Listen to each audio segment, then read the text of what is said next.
हे पहा, अशा प्रकारचे बोगदे, अशा प्रकारचे सबवे आणि अशा प्रकारचे पार्किंग आपण सर्व शहरांमध्ये सर्व नागरिकांना जर उपलब्ध करून दिले तर ट्रॅफिकचे खूप काही समस्या सुटू शकतात.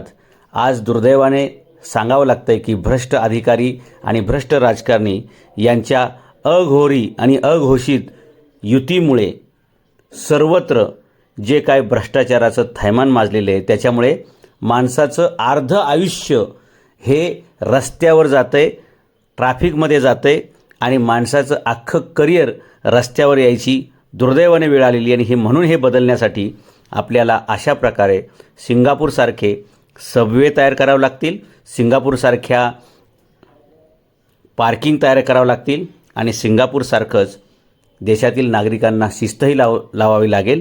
आणि सर्वात महत्त्वाचं म्हणजे जो कोणी भ्रष्टाचार करेल अशा प्रत्येकाला जेलमध्ये घालण्याची व्यवस्था करावी लागेल. तुम्ही ही पार्किंग आणि तुम्ही हा सबवे पाहिल्यानंतर तुमच्या डोळ्याचे पारणे फिटल्याशिवाय राहणार नाही याची मला खात्री वाटते. आणि जर आपल्याला अशी कोणतीही क्रांती करायची असेल तर ती मतातून व्यक्त करावी लागेल आणि त्यासाठी सुशिक्षित दूरदर्शी माणसांना निवडून द्यावं लागेल. पर्यायाने तुम्हाला राजकारणातील गुंड, मवाली, मटकावाले, गुटखावाले, दारूवाले हे सगळे हद्दपार करावे लागतील. आणि त्यासाठी विचार देणारी पुस्तकं आणि ज्या डोक्यांमध्ये ज्या मस्तकांमध्ये विचार आहेत असे लोक निवडून द्यावे लागतील. आणि त्यामुळे म्हणून आमचं तुम्हाला म्हणणं आहे की वापरा मस्तक, निवडा पुस्तक, कोणाचेही बनू नका हस्तक आणि कोणासमोरही होऊ नका नतमस्तक.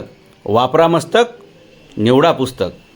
सनाय छत्रपती शासन पक्ष आपल्या विकासासाठी बांधिले. सिंगापूरच्या धर्तीवरती प्रत्येक शहरामध्ये आपण अशा प्रकारचा विकास करून दाखवू मित्रांनो. डोळ्याचे पारणे फिटतील अशा प्रकारची ही प्रगती पहा. आपल्याही शहरांमध्ये हे सगळं शक्य आहे कारण आपल्याकडे सुद्धा शिकलेले डॉक्टर्स आहेत, वकील आहेत, इंजिनियर, शिक्षक आहेत, संशोधक आहेत, खेळाडू आहेत, कलाकार आहेत, वैज्ञानिक आहेत, सर्व आहे.